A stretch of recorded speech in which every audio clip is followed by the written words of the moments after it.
नमस्कार दोस्तों। United nation council में चाइना के खिलाफ शिनजियांग में उइगर मुसलमानों पर हो रहे अत्याचारों को लेकर एक रेजोल्यूशन लाया गया था, जिसमें चाइना के खिलाफ वोटिंग की जा रही थी। लेकिन भारत ने उस वोटिंग का हिस्सा ना होकर चाइना को एक बहुत बड़ा संदेश दिया।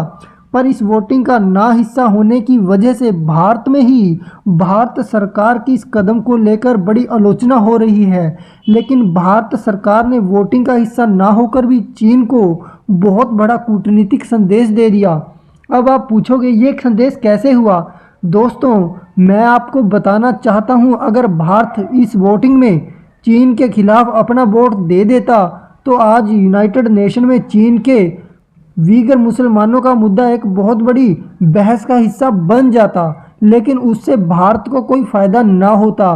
पर भारत की खामोशी ने चीन के कानों में वह संदेश पहुंचा दिया जो भारत को सही मायनों में पहुंचाना चाहिए था, कि अगर चीन ने यूनाइटेड नेशन में कश्मीर का मुद्दा उठाना बंद ना किया तो वह दिन दूर नहीं जब भारत यूनाइटेड नेशन में चीन की दुखती रग दबाने में कोई देर नहीं लगाएगा। दरअसल दोस्तों, भारत विदेश नीति के इतिहास को ध्यान से देखोगे तो उसमें एक खास कूटनीतिक विशेषता है कि वह यूनाइटेड नेशन में किसी स्पेसिफिक देश को टारगेट करके लाए गए प्रस्तावों में ज़्यादा दिलचस्पी नहीं लेता और खुद को मतदान से दूर रखता है, क्योंकि यह हमारी विदेशी नीति का एक स्वाभाविक गुण है। और संयुक्त राष्ट्र मानवाधिकार परिषद यानी यूएनएचआरसी में चीन को लेकर भी नई दिल्ली ने ऐसा ही किया। इसका ये मतलब कतई नहीं कि भारत चीन का समर्थन कर रहा है। असल में भारत नहीं चाहता कि चीन भारत के आंतरिक मसलों में दखल दे,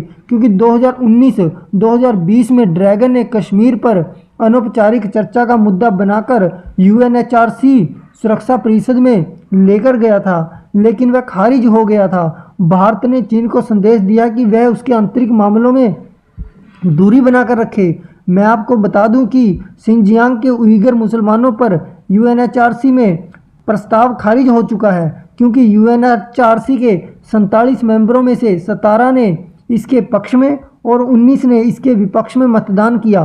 भारत, ब्राज़ील, मैक्सिको और यूक्रेन समेत 11 देश इस वोटिंग से अनुपस्थित रहे, जिस वजह से यह रेजोल्यूशन गिर गया। लेकिन इस वोटिंग की दिलचस्प बात यह रही कि चीन के बेल्ट एंड रोड इनिशिएटिव में आने वाले सोमालिया जैसे देशों ने चर्चा में चीन के खिलाफ मतदान किया। और दोस्तों, आप सभी का क्या मानना है भारत की इस कूटनीति को लेकर और दूरगामी परिणामों के बारे में सोचकर उठाए गए कदमों को लेकर? अपने विचार कमेंट्स में ज़रूर बताना और इस चैनल को लाइक, शेयर और सब्सक्राइब करना मत भूलना।